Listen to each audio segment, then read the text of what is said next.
ऐसे फंड किन किन स्टॉक में रखते हैं अपनी स्टॉक होल्डिंग्स और थीमेटिक फंड में एंट्री से पहले किन बातों का रखिए ध्यान, इसी पर करने वाले हैं खास चर्चा। हमारे साथ हैं आज वाइज इन्वेस्ट के सीईओ हेमंत रुस्तगी और mutual fund expert Vishwajeet Parashar. Hemant ji, Vishwajeet ji, दोनों का स्वागत करते हैं आज मनी गुरु में आज इस खास कार्यक्रम में शामिल होने के लिए। काफी समय से चर्चा चली आ रही है कि जीएसटी के रेट कट होंगे, मैक्सिमम जो रोजमर्रा की आम आदमी की इस्तेमाल की चीजें हैं वो रेट कट के दायरे में आएंगी, जिस पर मंथन चल रहा है। तो एब्सोल्युटली लोगों के मन में सवाल है कि उनकी जेब पर कितना असर पड़ेगा और ये जो पैसा बच रहा है क्या ये वाकई निवेश में आएगा। आज हम स्पेशली कंजम्पशन पर चर्चा करेंगे और एक कहते हैं ना डबल वैमी भी है, ना सिर्फ जीएसटी बल्कि जो इनकम टैक्स में भी जो रिफॉर्म हुए उसके भी बाद हाथ में जो एक्स्ट्रा पैसा आने की बात हुई है उससे क्या असर पड़ सकता है। मैं हेमंत जी सबसे पहले आपसे समझूं, ये जो पूरा हम जीएसटी स्ट्रक्चर में बदलाव की बात कर रहे हैं, इसको एक आम आदमी के खर्च और बचत और निवेश के तौर पर इस पूरे चेंजेस को कैसे समझें? स्वाति, आई थिंक ये बहुत ही इंपॉर्टेंट इवेंट है। जैसे आपने कहा कि सरकार जीएसटी के जो स्ट्रक्चर है उसको रीवैम्प करना चाहती है। इनफैक्ट आज भी और कल भी 2 दिन जो जीएसटी काउंसिल है उसकी बैठक चल रही है जिसमें ये फैसले होंगे। जो भी अनाउंसमेंट हमने अभी तक सुनी है, तो अभी जो हम जानते हैं जैसे 4 रेट्स हैं जीएसटी के, 5%, 12%, 18 और 28। इसके बाद सिर्फ 2 रेट रहेंगे, 5% और 18%। तो क्लियरली काफी सारी आइटम जो है जो 12% में है वो 5 में आएंगी और जो 28 में है वो 18 में आएंगी। कुछ उसी स्ट्रक्चर में बनी रहेंगी।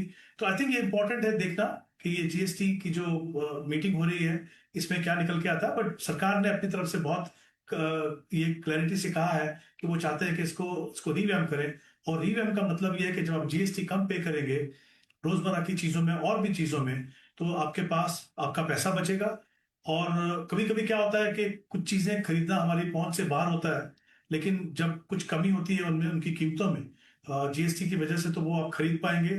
जैसा आपने कहा, दोनों का फायदा होगा।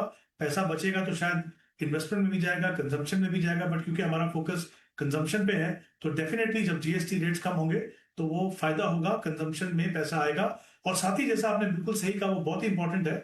ये शुरुआत जो है इसके कुछ समय पहले से भी जो इनकम टैक्स के जो रिफॉर्म हुए, जिस तरीके से स्ट्रक्चर को बदला गया, करीब करीब 1 लाख करोड़ की जो सेविंग है टैक्स से टैक्स पेयर्स को, वो भी उसका कुछ हिस्सा कंजम्पशन में आएगा। इंटरेस्ट रेट कम हुए हैं और इनफैक्ट जिस तरह का इन्फ्लेशन है आगे जाके और भी इंटरेस्ट रेट जो है वो कम हो सकते हैं। और मॉनसून भी अच्छा है, तो डेफिनेटली कंजम्पशन के ऊपर फोकस है। और ये जो चीजें, जो स्टेप्स सरकार ने लिए हैं, उससे लोगों के हाथ में पैसा ज्यादा आएगा। और हम देखेंगे कि ये जो कंजम्पशन होगी उससे कहीं ना कहीं आपको एक इन्वेस्टमेंट का एक अपॉर्चुनिटी भी मिलेगा।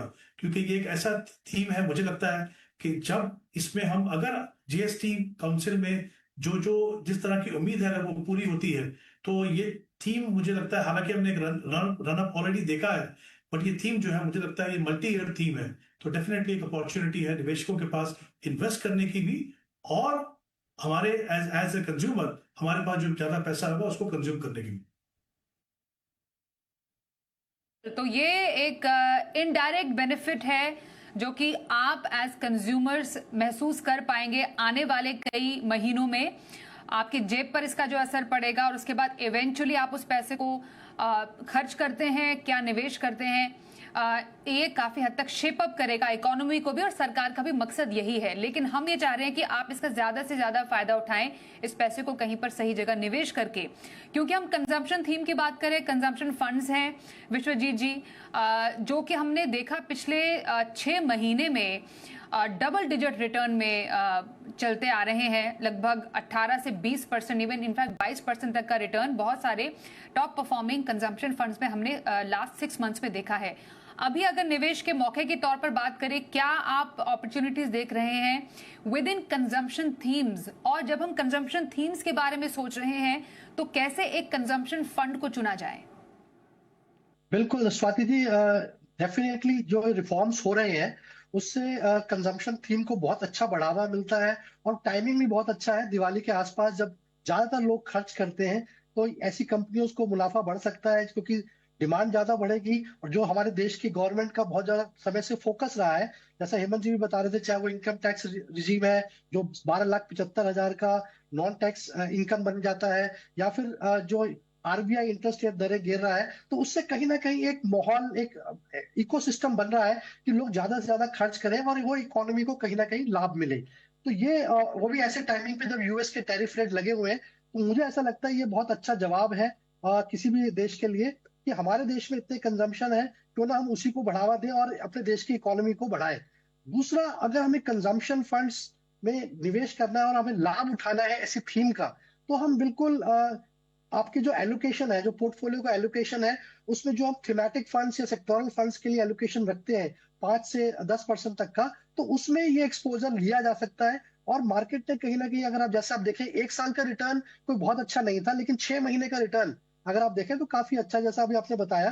तो आने वाले समय में भी मुझे ऐसा लगता है ये टेक्टिकल कॉल है जहां पे मुनाफा बनाया जा सकता है, लेकिन ऐसा भी नहीं है कि आप ज्यादा पैसा 5-10% से ज्यादा एक्सपोजर इसमें लें, क्योंकि कहीं ना कहीं ऐसे फंड्स में वॉलेटिलिटी रहती है। और ये उन स्टॉक्स में निवेश करते हैं ज्यादातर जो कंज्यूमर फेसिंग स्टॉक्स है, जैसे कंज्यूमर ड्यूरेबल्स है या ऑटोमोबाइल्स है, तो इस टाइप के स्टॉक्स में ये निवेश करते हैं। तो मुझे ऐसा लगता है मुनाफा बनाया जा सकता है, बट कहीं ना कहीं आपको ये समझना है कि थीमेटिक और सेक्टोरल फंड्स थोड़े से रिस्की होते हैं, तो उतना ही निवेश करें कि अगर उतार चढ़ाव आए तो आप उसको आराम से संभाल पाए। मेरे हिसाब से अगर आपको फंड चूज करने हैं तो काफी अच्छे फंड्स, जैसा आपने स्क्रीन पे भी बताया, mirror asset grade consumer fund, ये करीब 2013 से फंड है, तो बहुत पुराना वेटरन फंड है। इसके अलावा निप्पॉन इंडिया कंजम्पशन फंड है, या फिर टाटा इंडिया का कंज्यूमर फंड है, और एक नया फंड है कोटक का कंजम्पशन फंड, जो अभी नया आया है 1.5 साल से और काफी अच्छे रिटर्न्स भी दे रहा है। तो सिर्फ रिटर्न्स को देख के आप निवेश ना करें, ये समझें कि ये फंड्स थोड़े से थीमेटिक है, रिस्की है और टैक्टिकल कॉल है। आपको टाइमिंग का बहुत इंपॉर्टेंट रोल प्ले करना है, क्योंकि 6 महीने में जो रिटर्न आप बन चुके हैं, तो मार्केट ने कहीं ना कहीं ऑलरेडी फैक्टर इन कर लिया है कि थीमेटिक कंजम्पशन सेक्टर में ग्रोथ आएगी। तो आपको उसी हिसाब से निवेश करना है कि आप जो सेक्टोरल कॉल्स में निवेश फंड में एलोकेशन में करना चाहते हैं, सिर्फ उतना ही निवेश करें। और टाइमिंग का ध्यान रखें कि कब इस फंड से निकलना है, क्योंकि वो बहुत इंपॉर्टेंट है। और अगर आपको ऐसा लगता है कि ये चीज आप नहीं कर पा रहे हैं, तो मेरे हिसाब से फ्लेक्सी कैप या कोई मल्टी कैप फंड जहां पे कंजम्पशन का ओवरवेट है, आप वैसे फंड्स भी चुन सकते हैं जहां पे आपको रिस्क थोड़ा सा काफी कम हो जाए। तो कंजम्पशन फंड आपको बहुत ही ध्यान से देखना और समझना है। हेमंत जी, बात यही चल रही है, जब हम इन कंजम्पशन फंड्स को बहुत डिटेल में स्टडी करते हैं सर, जो टॉप परफॉर्मिंग कंजम्पशन फंड्स हैं, हम उसकी डिटेल्स भी दिखा रहे हैं, जिनका अच्छा खासा एयूएम भी अच्छे खासे साइज में है, और कुछ ही ऐसे फंड्स हैं जिनका 5 साल या उससे भी ज्यादा पुराना रिकॉर्ड है। उसके बाद कई सारे फंड्स ऐड हुए हैं इस यूनिवर्स में।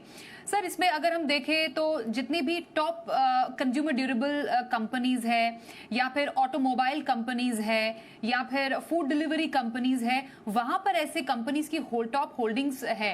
दैट मीन्स अब जब जीएसटी के रैशनलाइजेशन की हम बात कर रहे हैं, चाहे वो आपके खाने पीने की चीजें सस्ती हो रही है, या फिर रहने का जो कमरा है वहां पर दरें कम होंगी, गाड़ियां सस्ती होंगी, तो तमाम स्टॉक्स में जो फायदा होगा वो आपके कंजम्पशन फंड पर भी पड़ेगा। तो एक बहुत बड़ा फैक्टर है जिसको ध्यान में रखते हुए आपको एक कंजम्पशन फंड चूज करना चाहिए। जी बिल्कुल, आई थिंक ये बहुत ही इंपॉर्टेंट है। अगर हम जब आप उसमें निवेश करना चाहते हो तो आपको ये समझना पड़ेगा कि कंजम्पशन जो थीम की हम बात करें वो स्पेस है क्या है।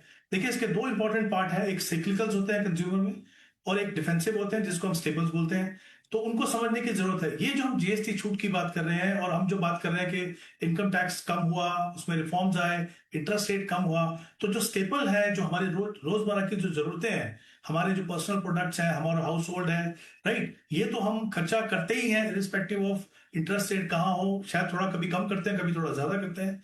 ज्यादा इंपैक्ट कहाँ पे आएगा? वो आएगा यहाँ पे जहां पे हम बात करें सिक्लिकल्स की, जिसमें ऑटो आ जाएगा, लग्जरी गुड्स आ जाएगा, एंटरटेनमेंट, ट्रैवल।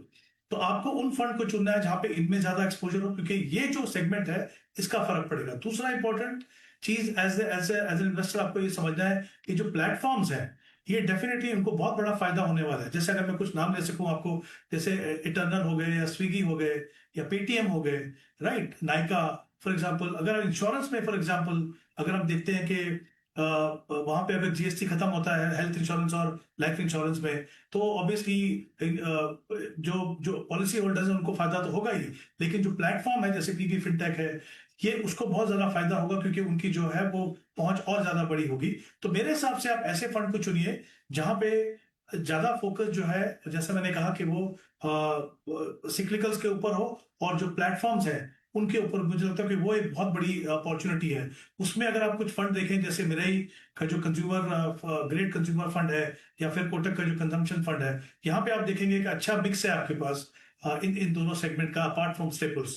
तो ये इंपॉर्टेंट है कि आप उस स्पेस को समझें और ऐसे फंड को चुने कि जिसमें आपको ये जो ट्रेंड है, तो जो अमर्जिंग सिनेरियो है, उसको अच्छी तरह से फायदा मिल सके। ओके, तो ये रही आपके लिए बेहद ही अच्छी और बहुत ही डिटेल्ड एडवाइस कि आपको कंजम्पशन थीम चुननी है। एक तो एंट्री एग्जिट पॉइंट का आपको ध्यान रखना है, क्योंकि बहुत ही नेचर में काफी सिक्लिकल जैसा बताया हेमंत जी ने, मतलब एक साइकिल होता है इनका, और दूसरा आपके लिए रिस्की भी हो सकते हैं। तो 10% से ज्यादा किसी एक थीम या सेक्टर को ना दें, और सोच समझकर कोई अच्छा कंजम्पशन फंड आप अपने लिए चुन सकते हैं, जिसकी कुछ डिटेल्स हमने दिखाई हैं। आइए इसी बीच एक दर्शक भी हमारे साथ फोन लाइन पर शामिल हो चुके हैं, उनसे बात करते हैं। प्रियंक शर्मा जी इस वक्त हमारे साथ हैं। नमस्कार, स्वागत करते हैं आपका शो में। आप ऑलरेडी इन्वेस्ट कर रहे हैं अराउंड, जो आपने डिटेल बताई 40,000 के SIP ऑलरेडी कर रहे हैं। थोड़ा डिटेल और देंगे कि कितने सालों का आपका इन्वेस्टमेंट प्लान है? ये गुड इवनिंग मैडम।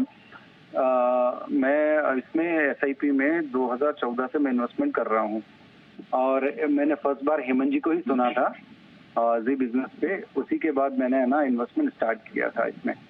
तो अभी क्या है, मेरे पास कुछ फंड्स थे जो मेरे कुछ डिसकंटिन्यू हो गए, जो मैंने डिटेल व्हाट्सएप किया हुआ है, और कुछ मेरे 9 फंड्स हैं जिसमें टोटल मेरा 40,000 का SIP चल रहा है।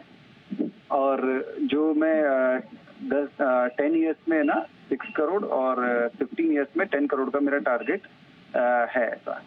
तो मैं क्या इस SIP से क्या अचीव कर सकता हूँ, या मुझे कुछ इंक्रीज करना पड़ेगा? एक क्वेश्चन मेरा और ये है कि जो मेरी डिसकंटिन्यू मेरी डिसकंटिन्यू SIPs हैं, उसको क्या मुझे उन्हीं फंड में रखना है कि मुझे स्विच करना है? तो ये प्रियंक जी 10 से 15 साल का टारगेट जो आपने 6 और 10 करोड़ का रखा है, ये कोई पर्टिकुलर कोई इवेंट है आपका लाइफ का इतने सालों बाद जो आ रहा है, रिटायरमेंट या कोई और इवेंट? हाँ, मेरा एक्चुअली वी आर प्लानिंग कि मेरे को है ना 10 ईयर और 15 ईयर में मैंने रिटायरमेंट प्लान किया है, और मेरी डॉटर्स हैं, तो वी हैव 3 डॉटर्स, तो उनके अकॉर्डिंग मैंने है ना ये प्लान किया हुआ है। बिल्कुल, अब थोड़ा सा और पिक्चर क्लियर हो गई। विश्वजीत जी से हम आपके सवाल का जवाब जान लेते हैं। विश्वजीत जी, इन्होंने अब अपना गोल भी क्लियर कर लिया। डिसकंटिन्यूड SIPs कहाँ पर डालनी चाहिए, एग्जिस्टिंग फंड्स में या नई फंड्स में? और बताइए इनका पोर्टफोलियो कैसा लग रहा है आपको? जी प्रियंक शर्मा जी, सबसे पहले तो क्योंकि आपने हेमंत जी से एडवाइस ले रखी है, तो मुझे ऐसा लगता है कुछ बदलाव आपने जरूर किए अपने आप, क्योंकि आपका पोर्टफोलियो जो है थोड़ा सा एग्रेसिव है। करीब करीब 4 स्मॉल कैप फंड्स हैं, और मेरे हिसाब से इतने स्मॉल कैप फंड्स की आवश्यकता नहीं है। 9 फंड्स में आप निवेश कर रहे हैं, 40,000 की SIP। इसके अलावा आपने कुछ फंड्स हैं जो बंद कर रखे हैं। तो एक पोर्टफोलियो को अगर देखें तो कुछ फंड्स तो ELSS फंड्स हैं। आपको ये तय करना होगा कि अगर आप न्यू टैक्स रिजीम में जा रहे हैं तो ELSS फंड्स में SIP कंटिन्यू करने का शायद इतना लाभ ना रहे। अगर न्यू टैक्स रिजीम को आप चुनते हैं तो ये SIPs आप स्टॉप कर सकते हैं और इनको डाइवर्सिफाइड इक्विटी फंड्स में निवेश कर सकते हैं। तो जो ओवरऑल पोर्टफोलियो है थोड़ा सा एग्रेसिव है, क्योंकि स्मॉल कैप फंड्स ज्यादा है। और आपने जैसा सवाल पूछा कि कुछ फंड्स आपने बंद कर रखे हैं, तो वो जो पैसा है अगर उनको 1 साल हो चुका है, तो क्योंकि एग्जिट लोड से बचता है, तो वो पैसा भी आप इन्हीं एग्जिस्टिंग फंड्स में निवेश कर सकते हैं। आपको कैपिटल गेन का ध्यान देना पड़ेगा। 1.25 लाख तक तो कैपिटल गेन टैक्स फ्री है, लेकिन अगर उससे ऊपर है तो 12.5% के हिसाब से आपको कैपिटल गेन देना पड़ेगा।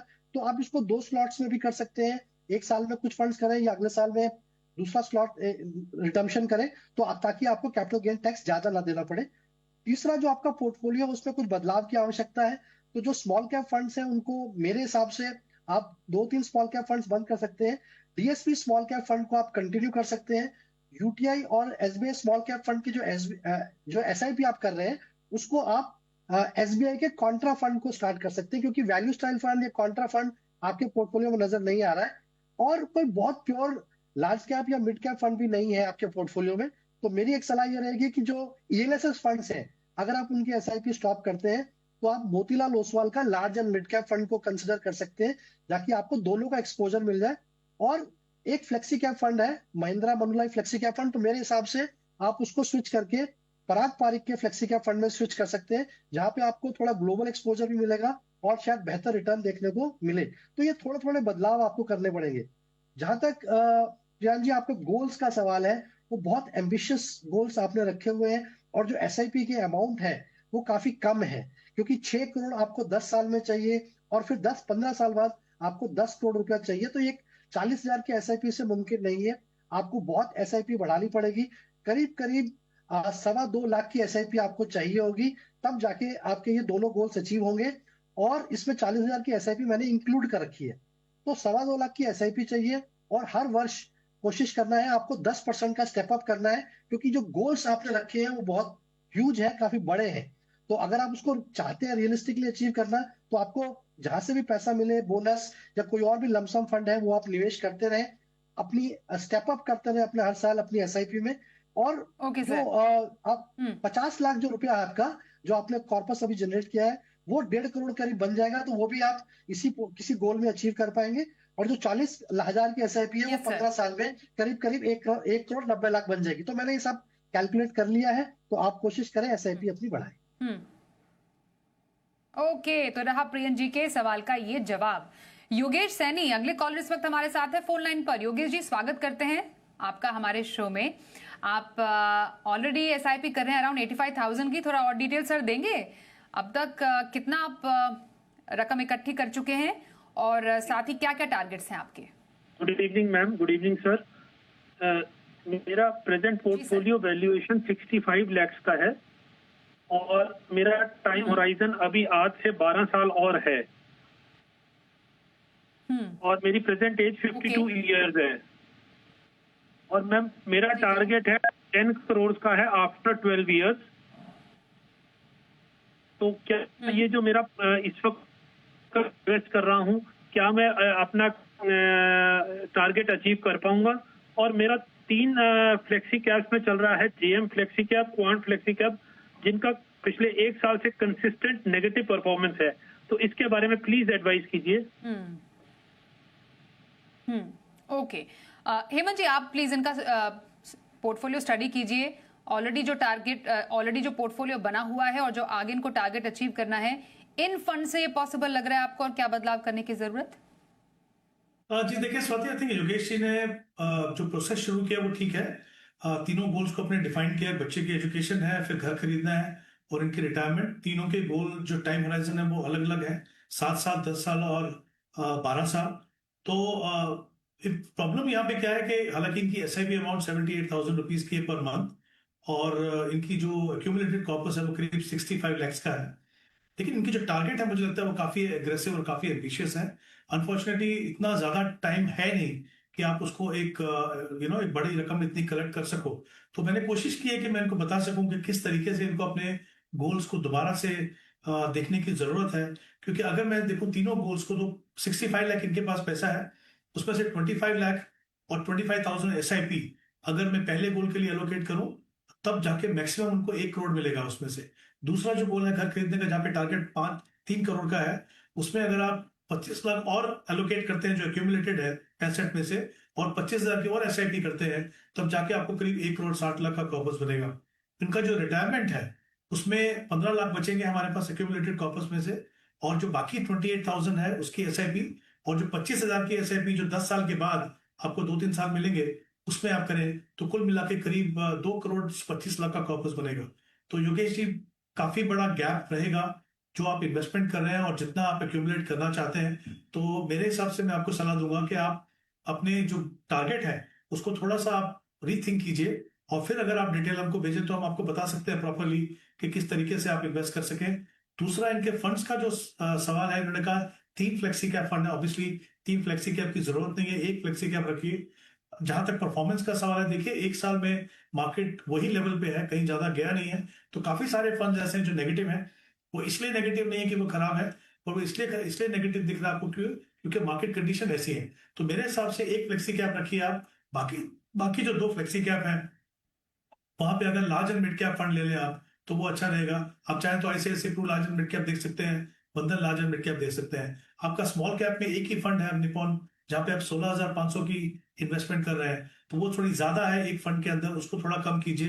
पोर्टफोलियो में थोड़ी रीबैलेंसिंग करने की जरूरत है, बट सबसे इंपॉर्टेंट ये है कि अपने गोल्स को आप थोड़ा फिर से देखें, इसको थोड़ा रियलिस्टिक बनाएं और डिटेल भेजें। और ये जो मैंने इन्वेस्टमेंट आपको बताई 78,000 की आपकी जो है, उसमें 10% आपको स्टेप अप भी करना होगा, तब जाके आपके पास ये टारगेट पहुंचेगा। तो काफी बड़ा गैप है, थोड़ा सा इसको सोच विचार करके वापस अगर डिटेल भेजेंगे तो हम डेफिनेटली आपको अच्छे से मदद कर पाएंगे। ओके, तो Yogesh ji all the very best आपके पोर्टफोलियो के लिए। एक छोटा ब्रेक लेंगे, आगे भी बातचीत जारी रखेंगे, बने रहिए हमारे साथ।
और आइए अगला सवाल लेते हैं। जगदीश मिनारिया जी का सवाल हमारे पास आया है सऊदी अरब से। विश्वजीत जी, इनका आप पोर्टफोलियो देखिएगा जरूर। 39 इयर्स के हैं ये, अराउंड 1.25 लाख की एसआईपी इनकी चल रही है। पोर्टफोलियो वैल्यू ऑलरेडी 80 लाख का बना चुके हैं ये। बेटे के लिए एजुकेशन, शादी के लिए 3 करोड़ का टारगेट है, और बेटी के फॉरेन एजुकेशन, शादी के लिए 2.5 करोड़ का टारगेट इन्होंने रखा है। रिटायरमेंट के बाद इन्हें 2 लाख पर मंथ की पेंशन भी चाहिए, जिसके लिए इनके पास बहुत सारे फंड्स हैं, जो डिटेल आपके सामने बस अब आने वाली है। बताइए अब क्या ये पोर्टफोलियो इनके टारगेट्स के लिए काफी है? बिल्कुल। देखिए स्वाति जी, जगदीश जी ने जो पोर्टफोलियो बनाया है, जो फंड्स चुने हैं, वो काफी अच्छे हैं। वेल डाइवर्सिफाइड पोर्टफोलियो है, सारे ही फंड उम्दा है, टॉप एमसीज के हैं, टॉप क्वार्टाइल फंड्स हैं। लेकिन थोड़ा सा लार्ज कैप में एक्सपोजर इनका ज्यादा है, तो उसको थोड़ा सा कम कर सकते हैं, क्योंकि एक एक्टिव फंड है जो आईसीआईसीआई प्रूडेंशियल का ब्लू चिप फंड है, जो लार्ज कैप फंड हो गया, और यूटीआई निफ्टी 50 इंडेक्स है, तो 40,000 की एसआईपी ऑलरेडी जा रही है। तो मेरे हिसाब से ICICI prudential Nifty next 50 index fund की आवश्यकता नहीं है। तो इस फंड को ये आईसीआईसीआई प्रूडेंशियल के ही वैल्यू स्टाइल फंड में निवेश कर सकते हैं, ताकि पोर्टफोलियो में एक डाइवर्सिफिकेशन मिल जाए। और एक इनके पास थीमेटिक फंड है, growth Nifty EV and new age automotive ETF fund.